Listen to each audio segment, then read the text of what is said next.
Imagine a place, a new world, full of promise and peril.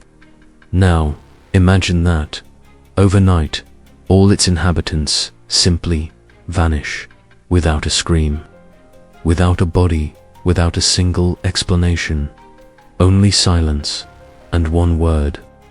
A single word carved into wood, echoing through the centuries. This is the enigma of Roanoke, the lost colony that disappeared without a trace. And today, we will try to unravel the inexplicable. In the late 16th century, Europe was abuzz with the fever of exploration. England, under the shrewd Queen Elizabeth I, looked to the vast and unexplored American continent with eyes of greed and ambition. It wasn't just for gold or spices, but for a place to call their own, an outpost to challenge Spanish dominance. Sir Walter Raleigh, a favorite of the Queen and a daring visionary, was chosen to lead this monumental undertaking. In 1584, his exploratory expeditions found a promising location on the coast of present-day North Carolina, Roanoke Island, a strategic place with abundant natural resources and the promise of a new life. The first attempt at colonization in 1585 was a harbinger of the difficulties to come. A group of men, mostly soldiers, faced food shortages, unknown diseases, and, crucially, growing friction with local Native American tribes. The relationship, which began with trade and mutual curiosity, quickly deteriorated. The arrogance and lack of cultural understanding of the English, coupled with increasing demand for resources, turned coexistence into conflict. In 1586, the colony was abandoned. A failure, yes, but not the end of the English dream. In 1587, England did not give up. A new expedition, led by John White, an artist and explorer who had already participated in the first voyage, set out with a different purpose: to establish a permanent colony, including entire families, about 115 to 121 souls, including White's daughter Eleanor Dare and his granddaughter Virginia Dare. The first English child born in the Americas embarked on this journey of hope and uncertainty. They arrived at Roanoke with the promise of a new beginning. But fate, as we shall see, had dark plans for them. Life in the new colony was arduous. The land was challenging, supplies were scarce, and tension with Native Americans, though controlled, was a constant threat. Faced with difficulties, John White, the colony's governor, made a painful decision: to return to England to seek more supplies and reinforcements. He left his family, his daughter, and his granddaughter behind, promising a quick return. A promise that would become a torment. What White didn't know was that Europe was on the brink of a massive war. England and Spain, historical rivals, were about to clash in an epic naval conflict. The famous Spanish Armada was on its way, and all available English ships were requisitioned for the defense of the homeland. The war delayed White's return for 3 long, agonizing years, 3 years of silence, of uncertainty, while the Roanoke colony remained isolated, at the mercy of the unknown. Finally, in August 1590, John White managed to secure a ship and return to Roanoke. His heart, no doubt, pounded with the hope of reuniting with his family and his colonists. But the scene that awaited him was one of sepulchral silence. The colony was completely deserted. There were no signs of struggle, no bodies, no traces of blood.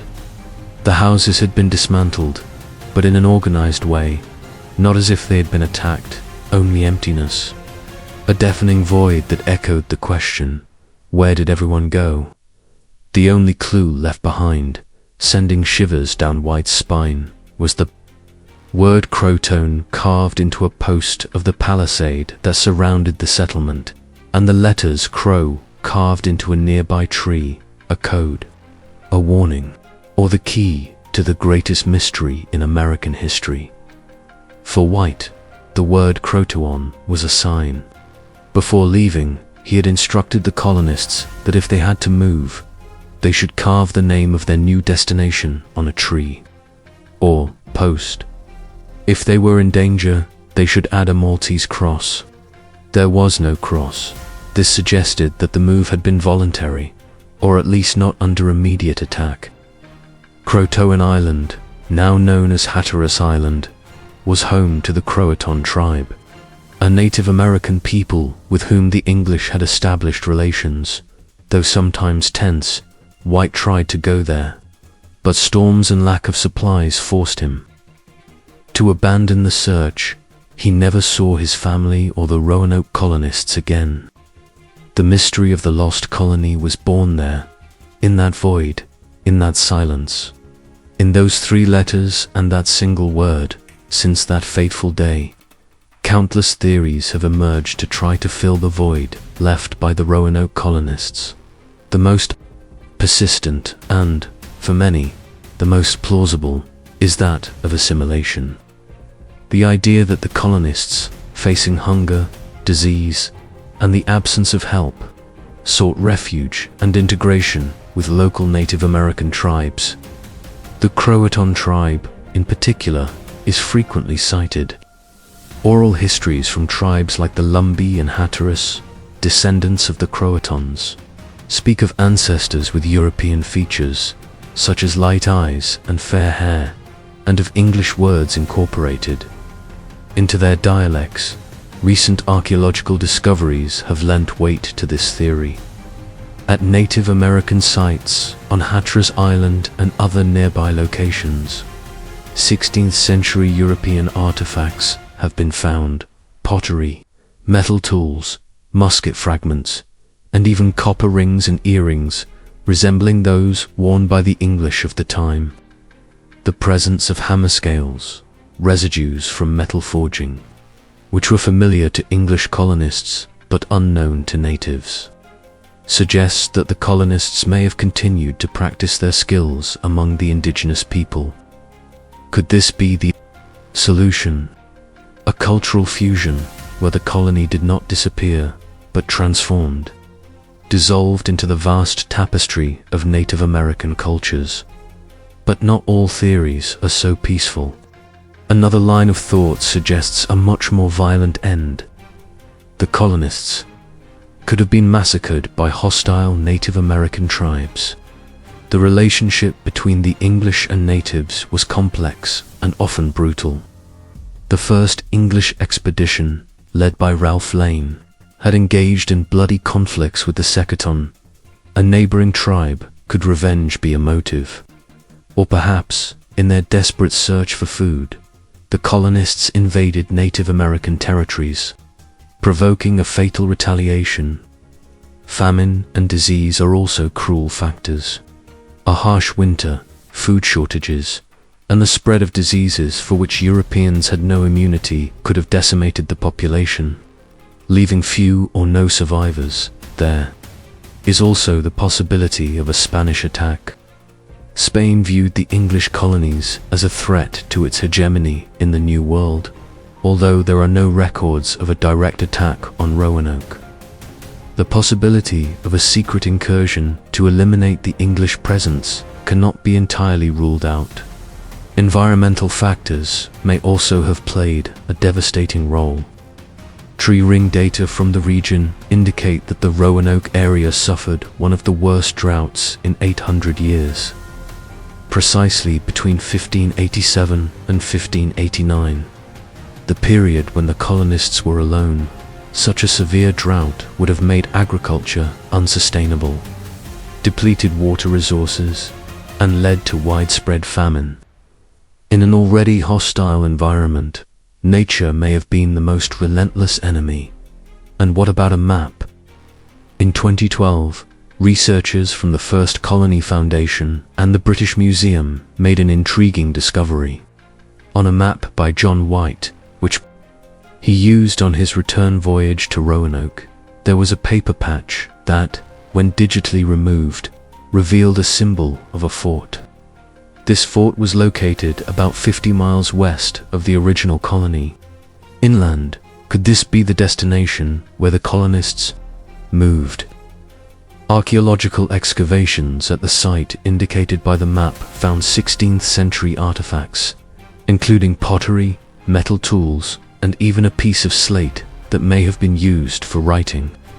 This suggests that the colonists may have moved inland, seeking a safer and perhaps more fertile location away from the coast and tensions with some coastal tribes. But if they moved there, what happened to them afterward? The mystery only deepens. The enigma of Roanoke continues to be one of the greatest puzzles in American history. The lost colony is not just a story of disappearance, but a reminder of the fragility of life in the New World, the complexity of relations between Europeans and natives, and history's ability to keep its deepest secrets. The search for truth continues. Archaeologists, historians, and scientists use new technologies and approaches, from DNA analysis of Native American remains to mapping ancient climate patterns, in the hope of finding the missing piece of this 400-year-old puzzle. Every new discovery, every pottery fragment, every soil analysis brings us a little closer to the truth. But the veil of mystery still hangs over Roanoke Island. What really happened to the Roanoke colonists? Were they assimilated, massacred, succumbed to famine and disease, or simply moved to a new location, lost in the vast and unexplored American lands? The absence of a definitive answer is what makes the enigma of Roanoke so captivating, so chilling. It is the story of a mass disappearance that defies logic, that forces us to confront the unknown. And while the mists of time continue to shroud the lost colony, the question remains, echoing through the centuries: where did they go? And will we ever, finally, have all the answers?